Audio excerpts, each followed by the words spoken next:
할렐루야. 예수 그리스도 이름으로 하나님 말씀 증거하겠습니다. 우리 다 같이 하나님 말씀 시편 32편 말씀을 다 같이 찾겠습니다.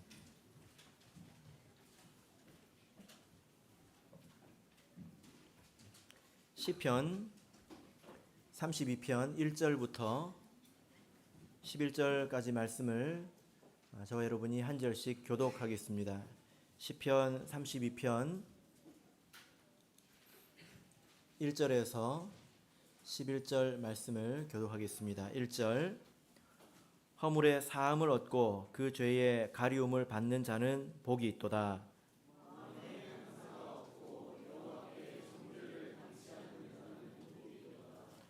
내가 토설치 아니할 때에 종일 신음함으로 내 뼈가 쇠하였도다.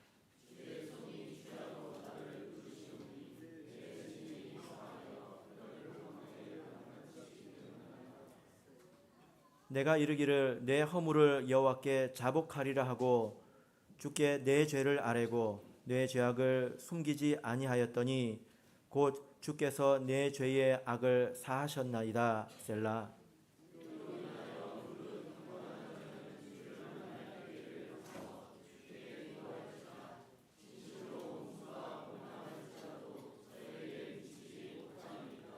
주는 나의 은신처이오니 환난에서 나를 보호하시고 구원의 노래로 나를 애우시리라. 셀라.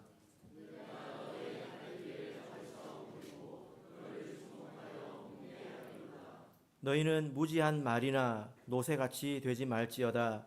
그것들은 자갈과 굴레로 단속하지 아니하면 너희에게 가까이 오지 아니하리로다.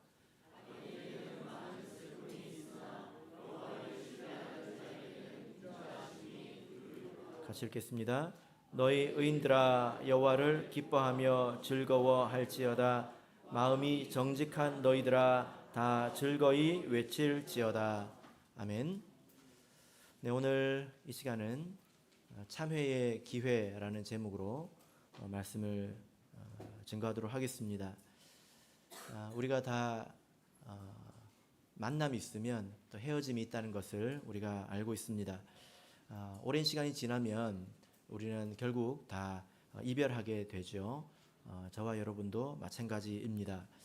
그러면 시간이 지나서 우리가 서로를 또 서로 기억하게 되지 않겠습니까? 여러분은 나는 어떤 사람으로 기억될까? 이런 생각을 한번 해보신 적이 있으신가요? 사도행전 9장을 보면 이런 이야기가 있습니다.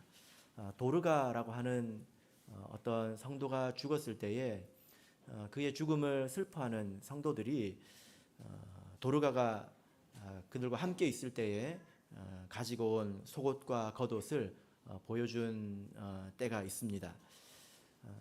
이 속옷과 겉옷은 무엇일까요? 도르가가 살았을 때에 다른 사람들에게 베풀었던 사랑의 흔적이지 않겠습니까? 그것을 통해서 사람들이 도르가를 기억하는 것을 우리가 알 수 있습니다. 우리가 이렇게 기억되는 사람이라면 우리가 삶을 그래도 잘 살았다, 훌륭하게 살았다 이렇게 생각해 볼 수 있지 않을까요?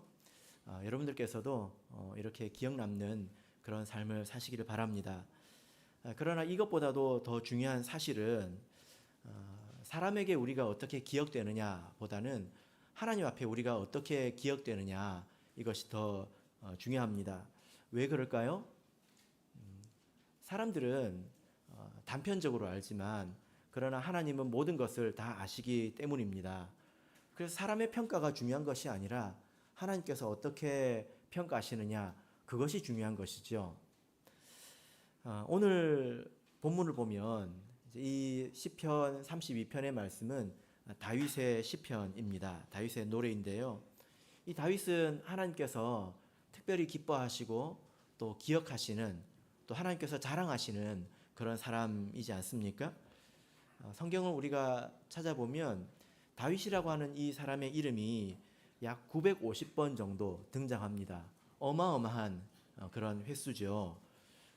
믿음의 조상이라고 할 수 있는 아브라함이 250번 등장했습니다. 그것에 비하면 이 다윗이 얼마나 많이 등장했는가, 또 인용되었는가, 이것을 생각해 볼 수 있죠. 그래서 다윗은 참으로 하나님 마음에 합당한 자이고, 또 하나님께서 기억하시는 그런 사람이라는 것을 우리가 분명하게 알 수 있습니다. 하나님께서 이렇게 다윗을 사랑하시고 기억하신 것은 그가 하나님 앞에 합당한 삶을 살았기 때문 아니겠습니까? 그의 신앙은 아주 모범적이었습니다. 그의 신앙은 하나님께서 자랑하실 만한 것이었다는 거죠. 물론 그의 삶에 어떤 흠이 있었지만, 그러나 전반적으로 보자면 다윗은 대단히 훌륭한 사람이었습니다. 다윗이 어렸을 때 어떤 모습이었습니까? 사무엘이 그의 집에 찾아갔을 때에 그 집 분위기를 보면 다윗은 그 집에서 사실 인간 취급을 받지 못했다는 것을 알 수 있습니다. 아주 홀대받았지요. 그러나 다윗은 하나님 안에서 자기가 어떤 사람인지 알았습니다. 그래서 마음에 어두움이 없었고 마음에 동요가 없었습니다. 그래서 자기가 하는 일을 충실하게 할 수 있었다는 거죠. 그리고 다윗은 하나님의 말씀을 사모했고, 그리고 또 찬양을 기뻐했습니다. 그리고 사무엘에게 기름 부음 받은 이후에, 그리고 골리앗을 쓰러뜨리고 난 이후에도 다윗은 교만하지 않았습니다. 그래서 사울에게 손을 대지 않지요. 그리고 마지막 다윗의 삶을 보면 다윗이 하나님의 전을 짓는 데 있어서 자기의 힘을 얼마나 쏟았느냐면 마치 전쟁하는 것처럼, 나가면 이제 목숨을 걸고 싸우지 않습니까? 전쟁에 나가면 전쟁에 나가는 것처럼. 그래서 다윗이 하나님의 전을 위해서 희생하는 것을 성경에서는 다윗의 고난이라고 말하고 있습니다.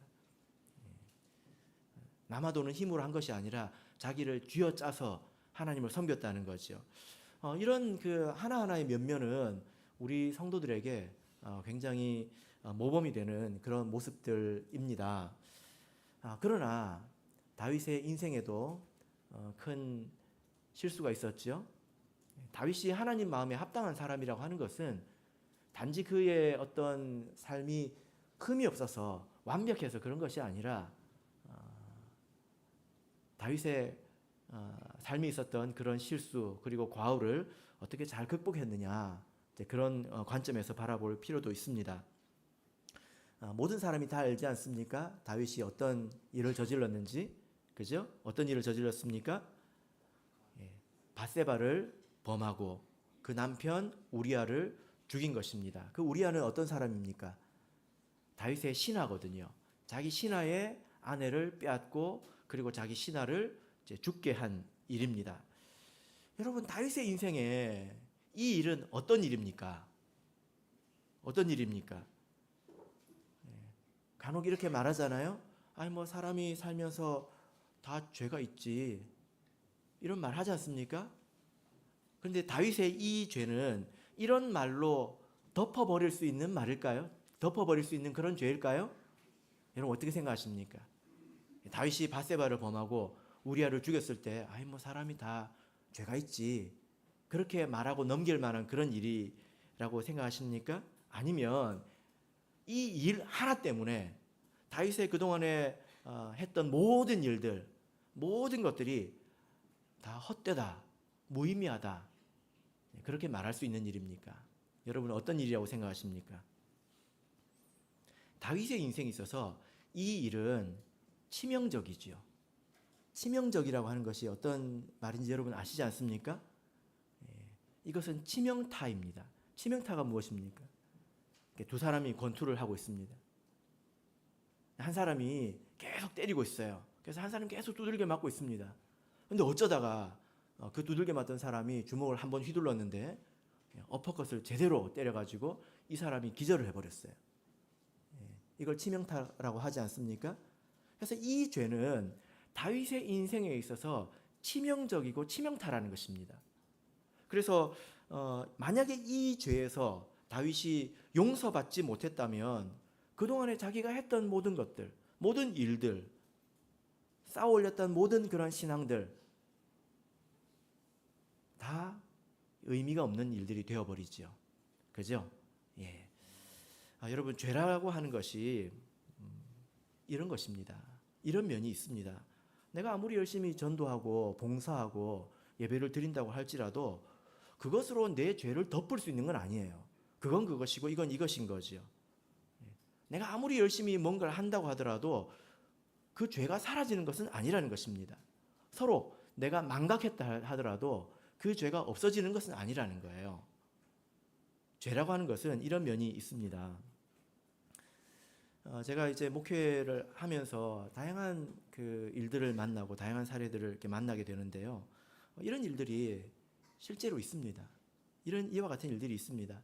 치명적인 죄를 짓는 경우도 있고, 그리고 지속적인 그런 죄를 통해서 사망에 이르는 경우도 있습니다. 그러나 그것을 숨기고 혹은 망각하고 대신에 다른 것을 열심히 해요. 열심히 합니다. 그래서 겉보기에는 큰 문제가 없어 보입니다. 별 문제가 없어 보입니다. 그런데 신앙생활을 잘하는 것 같은데 형통하지 못하고 많은 고통이 있습니다. 왜 그럴까요? 왜 그러냐면 다윗처럼 죄를 직면하지 않았기 때문입니다. 그래서 그 죄에 대해서 용서를 받지 못했기 때문입니다.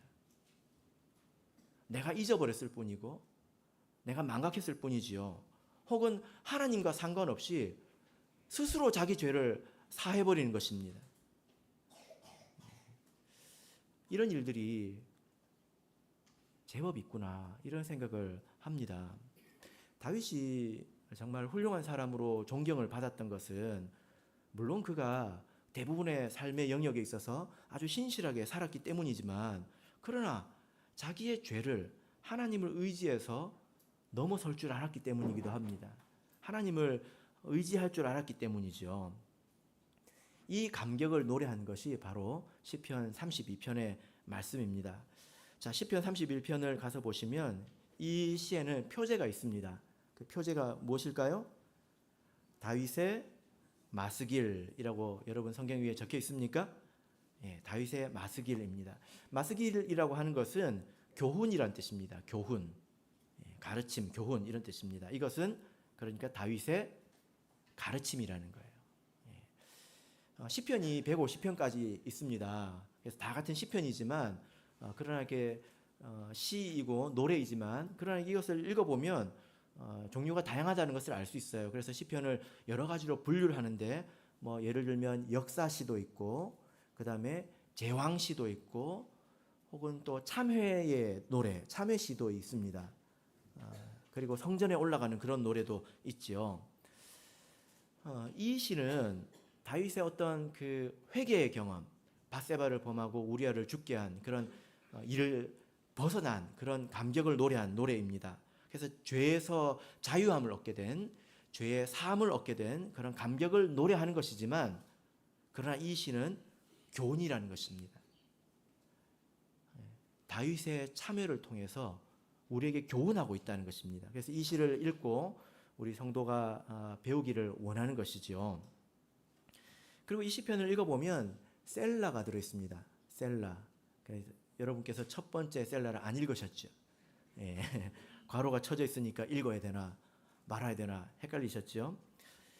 셀라라고 하는 것은 지금 4절 그리고 5절 7절에 있습니다. 맞습니까?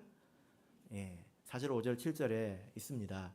이 셀라는 아마도 음악 기호였을 것입니다. 우리도 악보에 보면 여러 가지 뭐 음악 기호가 있잖아요. 그죠? 그래서 노래를 이렇게 해라 저렇게 해라 이렇게 기호를 주는데, 셀라도 음악 기호였던 것으로 보입니다. 그래서 이 셀라라고 하는 말의 어원을 통해서 살펴보면 아마도 이 부분이 간주가 들어가는 부분이었을 것이다. 보통 이렇게 추측을 합니다. 우리도 찬송을 하다가 간주를 하잖아요. 그죠? 예. 우리는 보통 언제 간주합니까? 찬양을 하다가 힘이 딸릴 때. 예, 1절, 2절, 3절, 4절까지 하려고 하니까 너무 힘드니까 중간에 이제 예, 끊어서 간주를 넣기도 하는데요. 그러나 이 셀라는 그런 의미 차원에서 간주를 넣는 것이 아니라 여기서 멈추고 깊이 생각해 보라는 것입니다. 그래서 이것을 단위로 해서 내용이 나눠집니다. 그래서 찬양을 계속 그냥 불러 나가는 것이 아니라 부르다가 여기서 멈추고 네가 무엇을 불렀는지 한번 생각해 보라는 것입니다. 생각해 볼 지점을 알려주는 것이죠. 그래서 이 셀라, 세 번의 셀라를 기준으로 해서 이제 네 단락으로 이 말씀을 우리가 살펴볼 수가 있습니다. 자, 그러면 우리 먼저 1절부터 4절까지 말씀을 첫 번째 단락입니다. 같이 읽어보겠습니다. 1절에 4절 읽겠습니다. 시작. 허물의 사함을 얻고 그 죄의 가리움을 받은 자는 복이 있도다. 마음에 간사가 없고 여호와께 정죄를 당치 않는 자는 복이 있도다. 내가 토설치 아니할 때에 종일 신음함으로 내 뼈가 쇠하였도다. 주의 손이 주야로 나를 누르시오니 내 진액이 화하여 여름 가물의 마름같이 되었나이다. 셀라. 다윗은 먼저 1절, 2절에서 복이 있도다, 복이 있도다 이렇게 말씀을 하고 있습니다. 어떤 사람에게 복이 있을까요? 허물의 사함을 받은 자, 그 죄의 가리움을 받은 자, 마음에 간사함이 없고 여호와께 정죄를 당하지 않는 자, 그러니까 죄의 용서를 받은 자들이 참으로 복이 있다. 이렇게 말씀을 하고 있습니다. 왜 그렇죠? 세상에서는 죄를 들키지 않는 사람이 복이 있다라고 하지만 우리 믿음 안에서는 그렇지 않죠. 죄의 사함을 받아야 된다는 것입니다. 이런 사람이 왜 복이 있습니까? 죄에는 반드시 대가가 따르기 때문입니다. 용서받지 못한 죄에 대해서는 삶의 고통이 있습니다. 그리고 거기에는 또 영원한 형벌이 있습니다. 그런데 여기서 우리가 이 전체적인 맥락을 따져보자면 다윗이 참 복이 있도다, 복이 있도다 할 때는 어쩌면 이것이 후련함에 가까울 수 있습니다. 여러분, 후련하다고 하는 것이 무엇인지 알지요? 언제 후련하다고 하십니까? 잔뜩 쥐고 있는 것을, 그런 것을 내려놓았을 때 이제 후련하다라고 하지 않습니까? 왜냐하면 다윗이 자신의 죄를 숨기고 있었을 때에 그에게 고통이 있었기 때문입니다. 그렇게 말하고 있죠. 3절 4절을 다시 보시기 바랍니다. 내가 토설치 아니할 때에 종일 신음함으로 내 뼈가 쇠하였나이다. 내가 토설치 아니할 때에 언제를 말합니까? 다윗이 밧세바를 범하고 우리아를 죽인 이후에 그것을 덮었다는 거예요. 그때에 자기에게 고통이 있었다. 이렇게 말하고 있습니다. 4절 보면 주의 손이 주야로 나를 누르시오니 내 진액이 화하여 여름 가물의 마름같이 되었나이다. 그래서 이 다윗이 겪은 이 고통을 지금 두 가지로 이야기하고 있는데요. 첫 번째는 종일 신음하였다. 주의 손이 주야로 나를 눌렀다. 라고 하는 것은 정신적인 고통을 말합니다. 누르다라고 하는 말은 이제 무겁다라는 뜻에서 왔습니다. 아주 무거운 것이 내 마음을 짓누르고 있다는 거죠. 여기서 나온 말이 뭡니까? 스트레스잖아요. 스트레스가 뭡니까? 누르고 있다는 거거든요. 지금 마음속에 스트레스가 극심하다는 것입니다. 그리고 이런 정신적인 고통뿐만이 아니라 다윗이 그때 육신적으로도 굉장히 큰 고통을 겪었던 것 같습니다. 뭐라고 말합니까?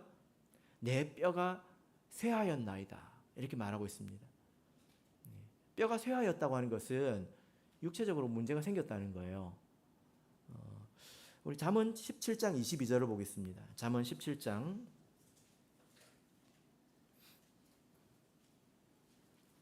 22절입니다.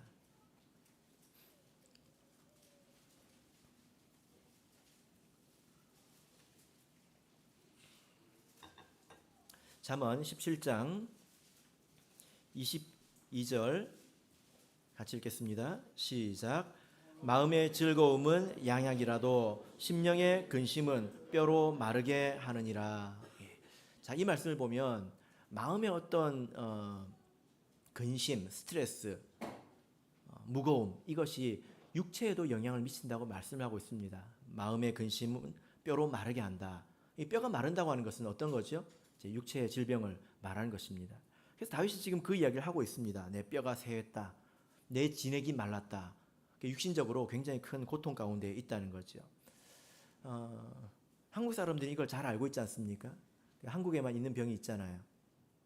뭡니까? 화병. 마음의 스트레스가 크면 육체적으로 문제가 생긴다라는 것을 우리가 대대로 우리가 알고 있습니다. 자, 그러면 다윗은 왜 이렇게 고통을 받았을까? 또 얼마나 고통을 받았을까? 우리가 좀 생각해 봐야 되지 않겠습니까? 우리가 잘 알기로 다윗이 이 죄를 범한 이후에 나중에 누가 찾아왔습니까? 나단이라고 하는 선지자가 찾아왔습니다. 근데 그 사이에 이제 과정이 있다는 거예요. 자, 우리 사무엘하를 보겠습니다. 사무엘하 11장입니다.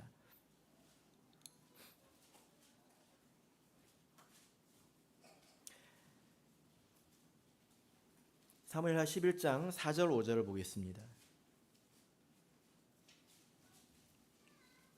사무엘하 11장 4절 5절 같이 읽겠습니다. 시작.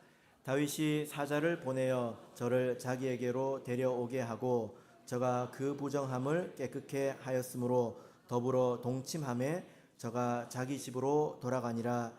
여인이 잉태함에 보내어 다윗에게 고하여 가로되 내가 잉태하였나이다 하니라. 다윗이 밧세바를 범했습니다. 그리고 나서 이 밧세바가 자기가 임신했다는 것을 알게 됩니다. 이때까지 시간이 얼마나 걸릴까요? 보통 한두 달 걸리지 않습니까? 이것을 인지하기까지는. 이것을 인지하고 나서 한두 달이 걸렸습니다. 한두 달 걸려서 이것을 이제 알게 되었습니다. 아, 밧세바가 임신했구나. 이걸 알게 되죠. 그래서 다윗이 어떻게 합니까? 이제 우리아를 불러서 이것을 어떻게 덮어보려고 합니다. 근데 그것이 잘 안 되니까 우리아를 죽게 하지 않습니까? 그래서 우리아가 결국 죽습니다. 그 이후로 밧세바를 궁으로 데려옵니다. 자, 사무엘하 11장 27절을 보겠습니다. 11장 27절 읽겠습니다. 시작. 그 장사를 마침에 다윗이 보내어 저를 궁으로 데려오니 저가 그 처가 되어 아들을 낳으니라.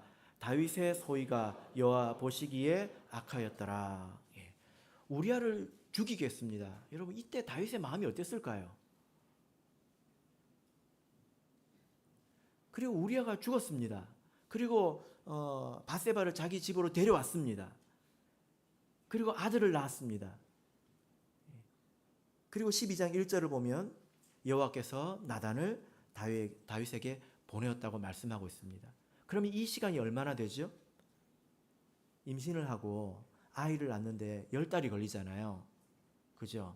그러고 나서 나단이 왔습니다.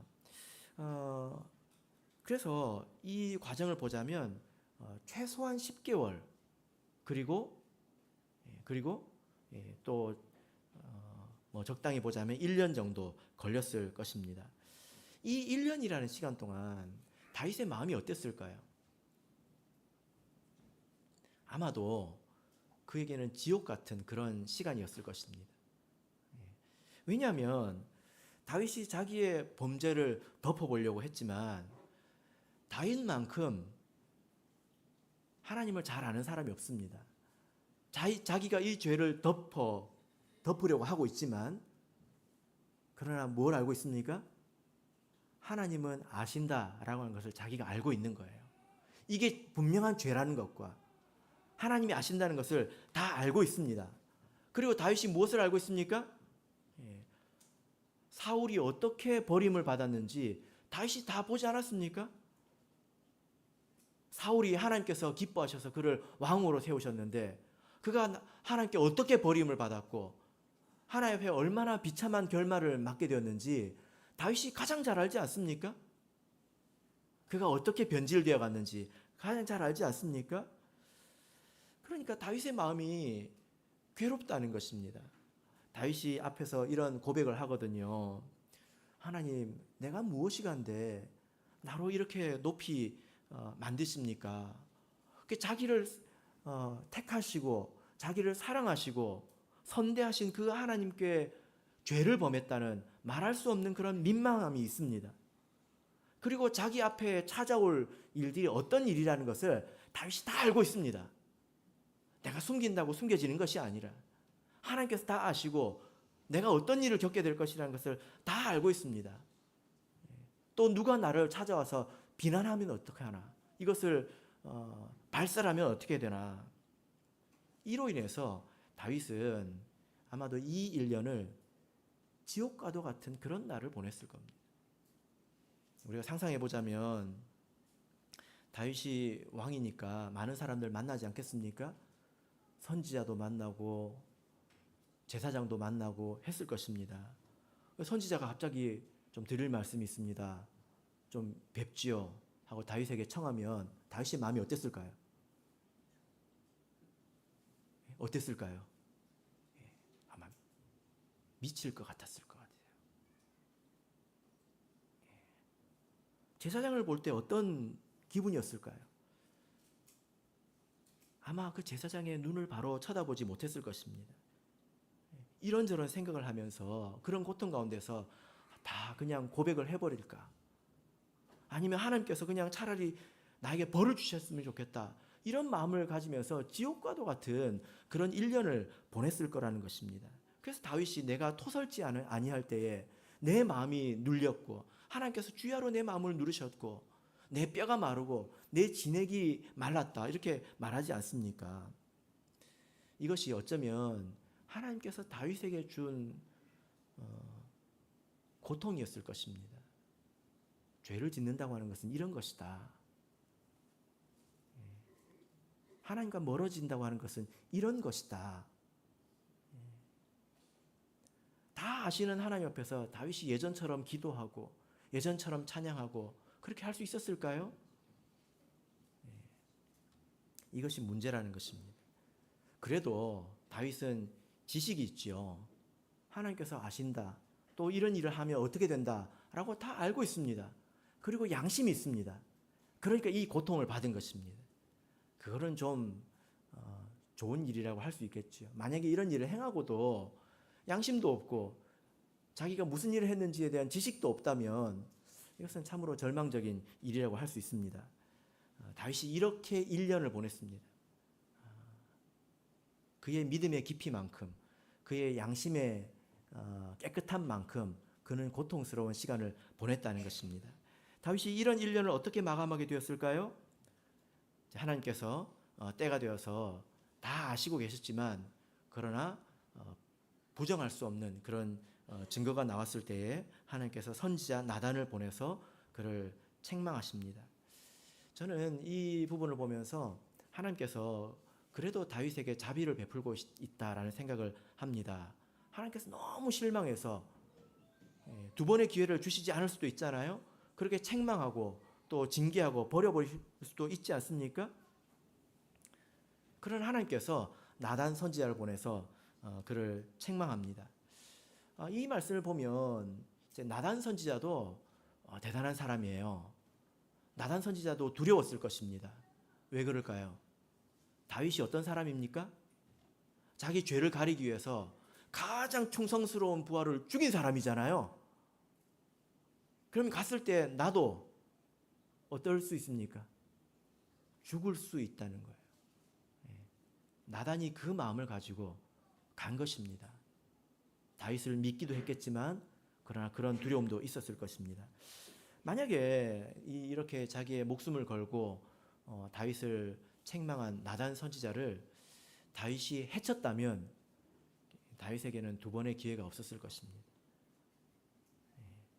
이때가 중요하지요. 이때가 중요합니다. 하나님께서 드러내시는 때가 있습니다. 이 때가 중요합니다.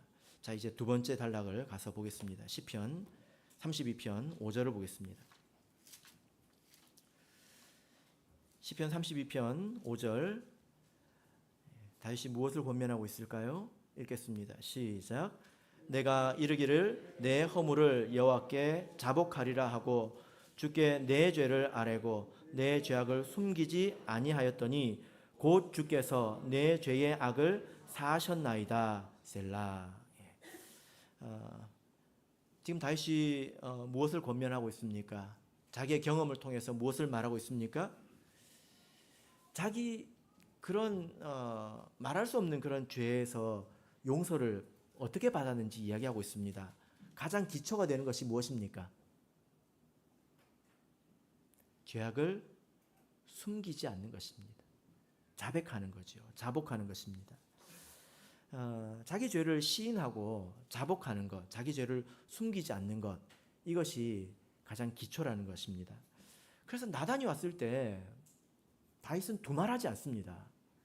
그런 고통 가운데 있었을 때에 자기 스스로 드러내지는 못했지만, 그러나 나단 선지자가 와서 그를 책망했을 때에 다윗은 두말하지 않고 내가 여호와께 죄를 범하였노라 이렇게 인정합니다.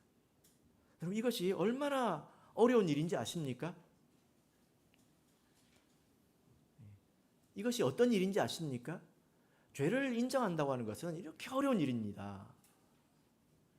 이렇게 어려운 일입니다. 왜 그렇습니까? 일단은 수치스럽지요.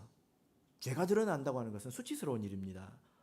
그리고 왕으로서의 입장을 보자면 다윗이 뭐 전쟁에 혼자 나가서 싸우는 게 아니잖아요. 자기를 위해서 목숨을 거는 많은 용사들이 있습니다. 그들의 용맹함 덕분에 다윗의 나라가 튼튼한 것 아니겠습니까? 그런데 다윗이 우리아를 죽였다고 하는 소문이 퍼졌다고 한번 생각해 보십시오. 그 밑에 있는 그 많은 용사들이 얼마나 배신감을 느끼겠습니까? 나는 다윗을 위해서 목숨을 걸었는데 그는 나를 도구로 여겼다라고 생각한다면 그 신하들이 볼 때에 다윗을 위해서 다시 목숨을 걸고 싸우고 싶은 그런 마음이 들었을까요? 다윗의 입장에서는 내가 이 죄를 인정한다고 하는 것은 어쩌면 나라를 포기하고 왕을 포기하는 것과 같습니다. 그러나 다윗은 죄를 숨길 수도 없습니다. 왜 그렇습니까? 하나님께서 다 아시고 선지자를 보내서 책망하시는데 그때 자기 죄를 숨긴다면 그것이야말로 사울의 행태 아닙니까? 사울도 죄를 범했습니다. 다윗도 죄를 범했고요. 죄의 크기로 보자면 누가 크다 작다 이렇게 말하기 힘듭니다. 근데 하나님께서 책망하셨을 때 태도를 보면 두 사람은 확연히 다릅니다. 어떻게 다릅니까? 사울이 자기가 제사장도 아닌데 제사를 지내잖아요. 그죠? 그때 사무엘이 와서 책망하니까 뭐라고 합니까? 핑계를 댑니다. 변명합니다. 그리고 하나님께서 아말렉을 다 진멸하라고 했는데 불순종하잖아요. 그죠? 그래서 사무엘이 이 소리가 도대체 무엇이냐라고 책망할 때에 사울이 뭐라고 합니까? 거짓말합니다. 하나님께 드리려고 했다고 합니다. 사실은 그게 아니거든요. 백성들을 즐겁게 하기 위해서입니다. 자기의 왕위를 보존하기 위해서 그렇게 한 것입니다. 근데 뻔한 거짓말을 하지 않습니까? 그러니까 이렇게 변명하고 인정하지 않고 또 핑계를 대는 것은 버림받은 자의 태도라는 거예요. 그냥 다윗이 이 두 사이에 끼어 있다는 것입니다. 어떻게 하겠습니까?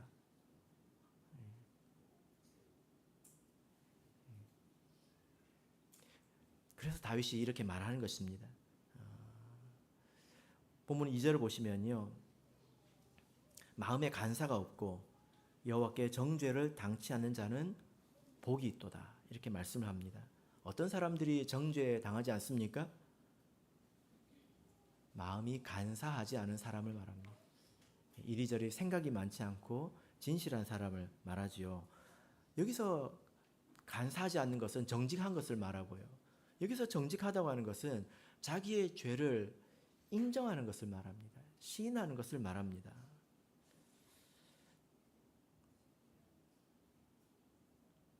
그래서 다윗이 지금 권면하는 게 무엇입니까? 자기 죄를 인정하라는 거예요. 그것이 기회를 붙잡는 것이라는 겁니다. 자, 그래서 다윗이 이렇게 권면합니다. 본문 6절, 7절을 보겠습니다. 6절, 7절 읽겠습니다. 시작.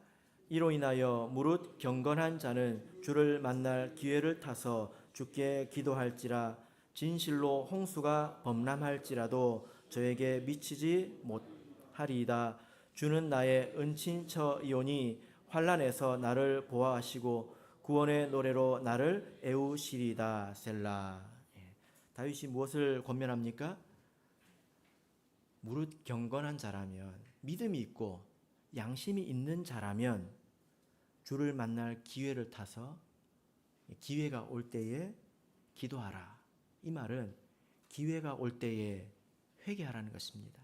자기 죄를 드러내라는 것입니다.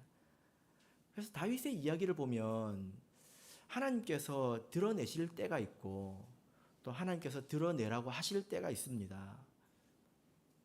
우리가 그것을 알지 않습니까? 우리가 살아가면서 여러 가지 죄를 짓는데요. 그런 모든 죄들을 다 자백할 필요 없습니다. 물론 하나님 앞에서 자백하면 되는 거죠. 그럼 하나님께서 용서해 주십니다. 그런데 하나님 앞에서만 할 수 없는 것들도 있습니다. 어떤 문제들이 있습니까? 어떤 문제가 있습니까? 음행의 죄입니다. 첫 번째는 음행의 죄입니다. 이것은 하나님 앞에 가서 기도함으로 스스로 해결할 수가 없습니다. 실제로 음행이 발생했다면요. 왜 그렇습니까? 앞으로 이제 고린도전서 6장을 통해서 말씀을 드릴 텐데요.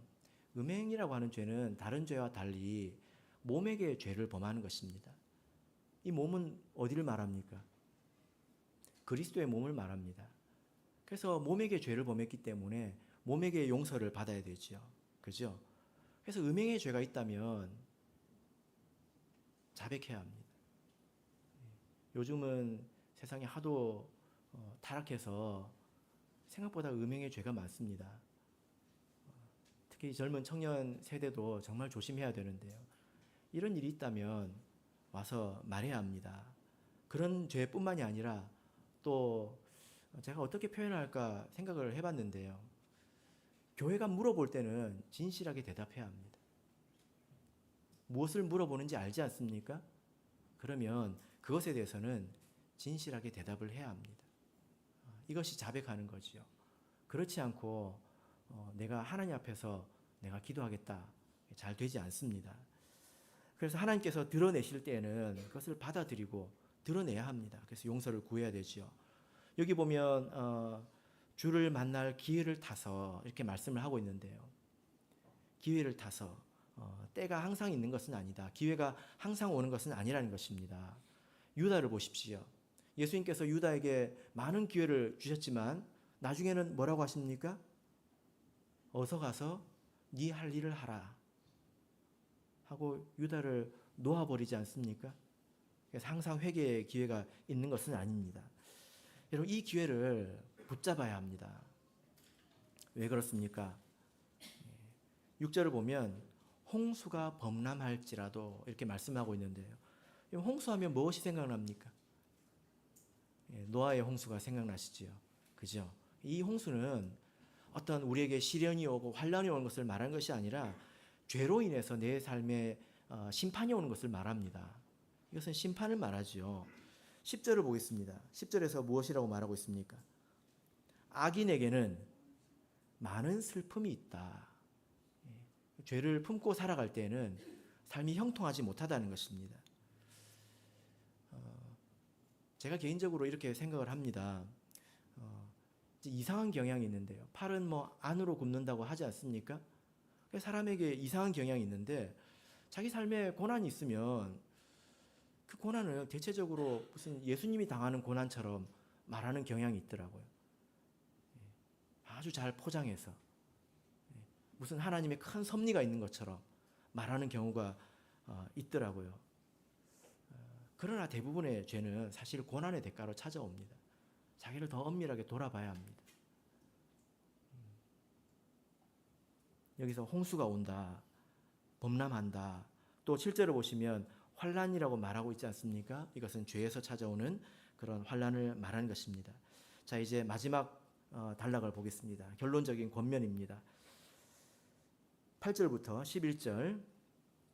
자, 읽겠습니다. 시작. 내가 너의 갈 길을 가르쳐 보이고 너를 주목하여 훈계하리로다. 너희는 무지한 말이나 노새같이 되지 말지어다.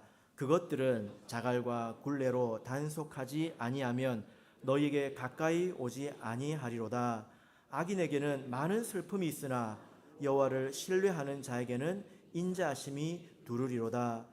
너희 의인들아 여호와를 기뻐하며 즐거워할지어다. 마음이 정직한 너희들아 다 즐거이 외칠지어다. 내가 너의 갈 길을 가르쳐 보이고 너를 주목하여 훈계하리로다. 들으라는 것입니다. 무엇을 들으라고 하고 있습니까? 9절을 보시면 무지한 말이나 노새같이 되지 말라.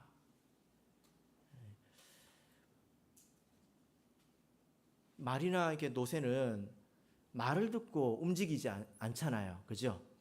어떻게 움직입니까? 때리고 재갈을 물려서 물리적인 힘을 가해야 말을 듣지 않습니까? 하나님이 보시기에 우리 성도가 그럴 수 있다는 거예요. 말씀을 하실 때 우리가 그것을 듣고 깨닫고 돌이키고 또 회개하고 그러면 좋은데 모든 사람이 그렇지 않다는 것입니다. 어떤 사람이 있다는 겁니까? 하나님이 손을 대어야 비로소 회개하고 돌이키는 그런 자들이 있다. 그래서 이렇게 무지한 말이나 말을 알아듣지 못하는 말이나 노새처럼 고집을 부리지 말라. 뭐 하라는 것입니까? 하나님 앞에 가서 죄를 자복하라는 것입니다. 기회가 왔을 때 붙잡으라는 것입니다. 이것이 다윗의 교훈이죠. 그죠? 말씀의 결론 맺겠습니다. 여러분은 얼마마다 청소를 한 번씩 하십니까? 어떤 분은 매일매일 집 청소를 하시기도 하더라고요. 그리고 우리 교회는 1년에 2번씩 대청소를 합니다. 구석구석 청소를 하잖아요. 그렇게 하지 않으면 어떻게 됩니까? 청소되는 곳은 되지만 그러나 그렇지 않은 곳에서는 무엇이 썩어지기도 하고 냄새가 나기도 하고 곰팡이가 피기도 하고 그렇잖아요. 그죠?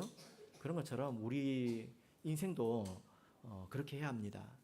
우리가 자기를 깊이 돌아볼 줄 알아야 합니다. 그렇지 않으면 보이지 않는 곳에서 염증이 생기고 곰팡이가 피고 내 삶에 고통을 주고 악취나는 인생을 살게 합니다. 하나님께서 우리에게 회개의 기회를 주실 때 우리가 붙들어야 합니다. 다윗은 정말로 말할 수 없는 큰 죄를 지었지만 그러나 그는 믿음이 있었고 양심이 있었습니다. 그래서 그가 스스로 고통을 받았지요. 그래서 죄 짓고는 못 사는구나. 죄 짓고 살 수 있는 게 아니구나. 이것을 알았습니다. 그리고 그런 자들에게 경건한 자들에게 무엇을 권면하고 있습니까? 하나님 앞으로 가라고 나도 그랬다고 권면하고 있지 않습니까? 진실하게 회개함으로 기회를 붙들라고 말하고 있습니다. 다윗의 이 교훈을 받아들이시는 저와 여러분이 되시기를 예수 그리스도 이름으로 축복합니다. 우리 다 같이 찬송하겠습니다. 326장 찬송하겠습니다.